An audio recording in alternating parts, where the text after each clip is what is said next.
Hello, I'm Lily Peraza, and I thought that I would have a little conversation about what are some other options besides college. And I'm in the position in my life, I'm 20 years old right now, where I felt a lot of pressure to go to college. I didn't really know what else there was out there to do. And so making the decision to not go to a university or 4-year degree right now was pretty scary until I started researching and I found so many different options of different things that you can do if you're just not that type of person that wants that kind of university life. I'm definitely not that kind of person. I don't like that structure. I don't really believe in that system in general in America. In different countries abroad, it's a very different story.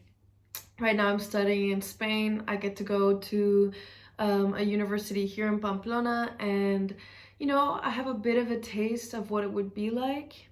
And lo and behold, it is not something that I'm interested in, and I don't regret at all coming here and trying it out. It was a very cool, very new experience, and it kind of solidified that idea in me that I'm not a university person, at least not right now, and not in this kind of environment. And so if you are the same as me, have a watch, have a listen, check out what I have to say because I've learned a lot throughout my time trying to find a different thing to do besides college. I feel like if you're choosing not to go to college, obviously there's something inside of you that's saying, try something new, go out there, do what you really want to do, find something that you really want to do. I believe in myself.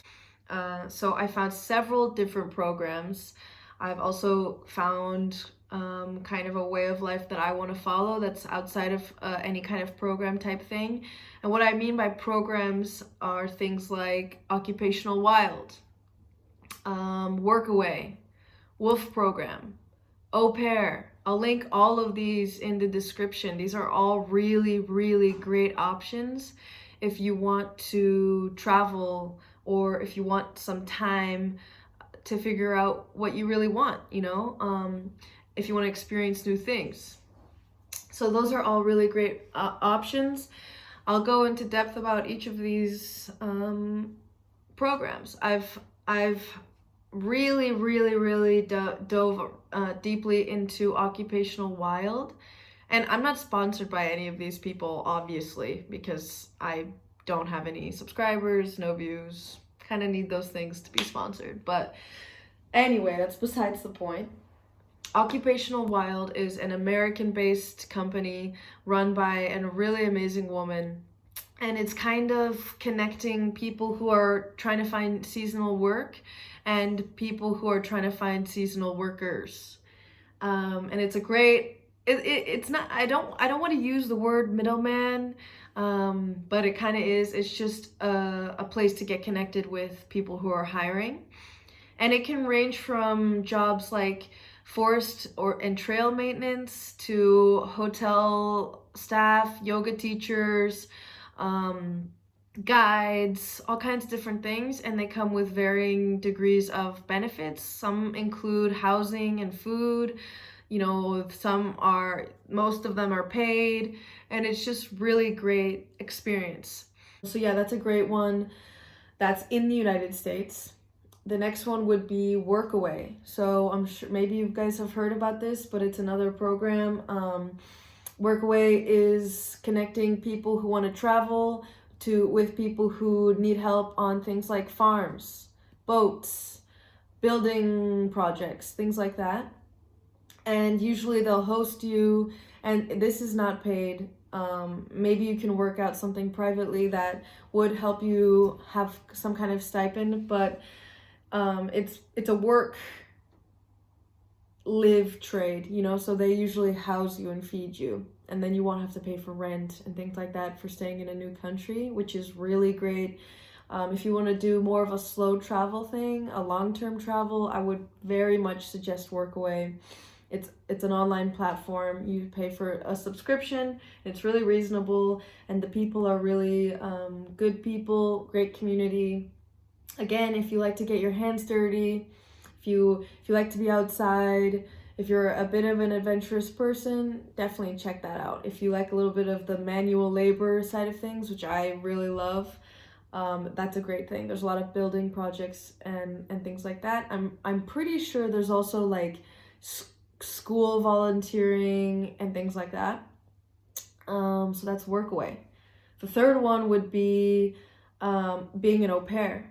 And there are several different sites for being an au pair. Au Pair World is the one that I have experience with. That is a really great one if you like to work with kids, if you like to be in more of a family setting. That is a really fun option, you know?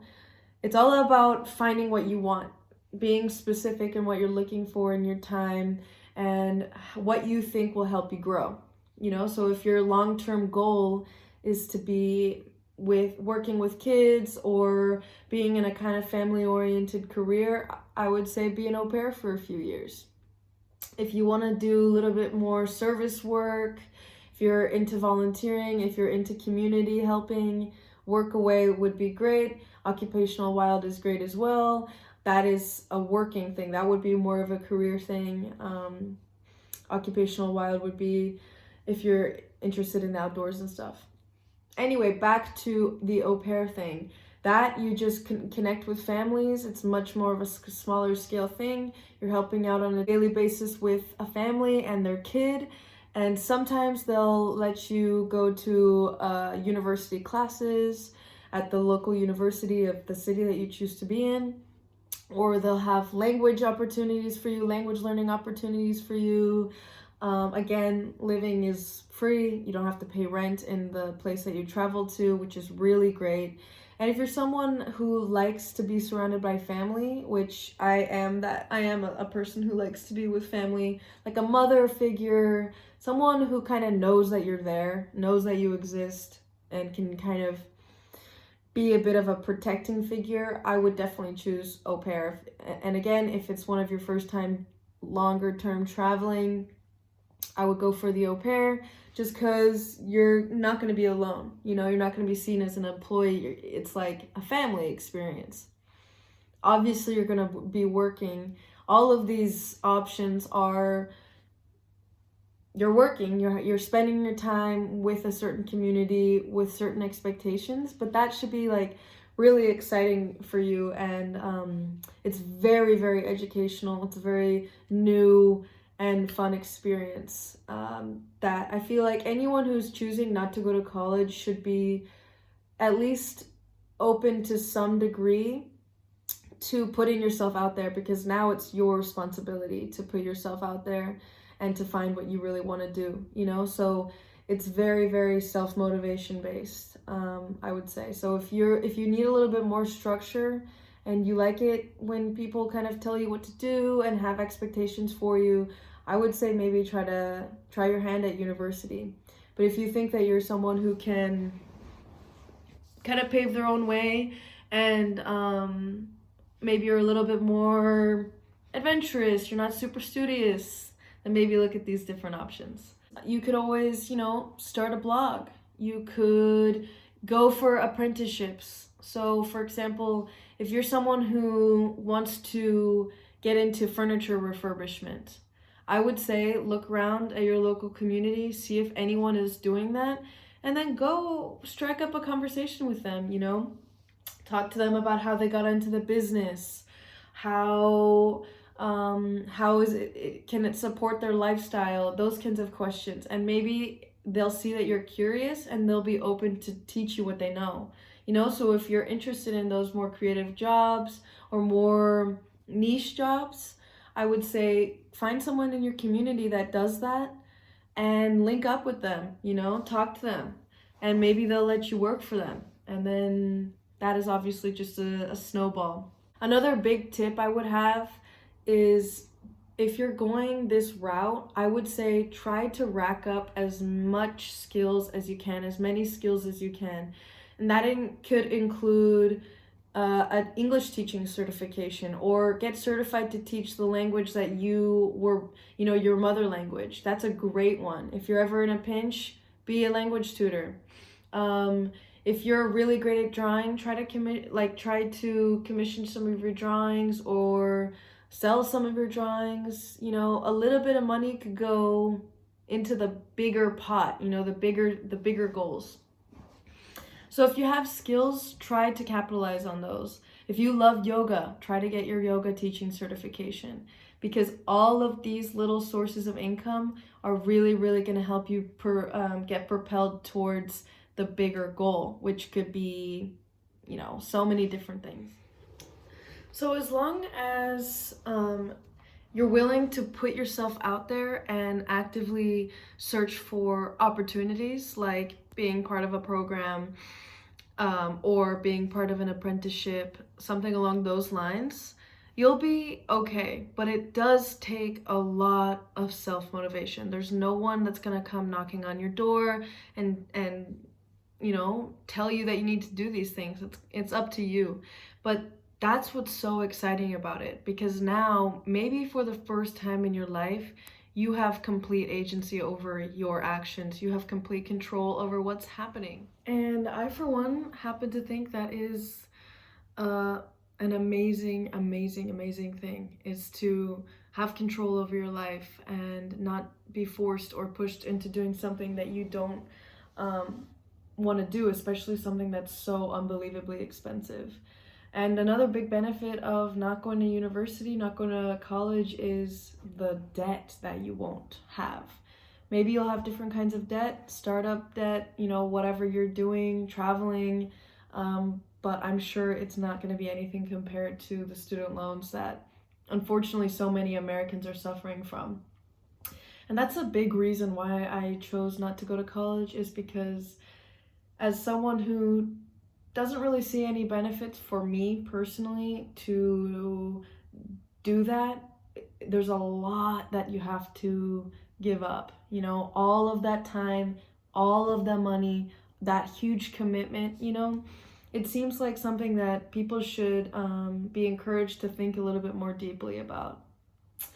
And again, college does not need to be a young man's game. If after years and years and years of working with Occupational Wild, or being an au pair, or trying to start your own business, you want to get your degree, you want to get some kind of university experience, go for it. There's no one stopping you. If you feel at the age of 40 that you want to go to college and you're ready for that, then do it. There is no reason why you shouldn't be able to do that, Yes, of course, things get more complicated with family and commitments and responsibilities that you may have, but at the end of the day, life is about living, and life is about experiencing and growing, and there should be no reason why you shouldn't have that opportunity just because you're of a certain age, or this, that, and the other thing.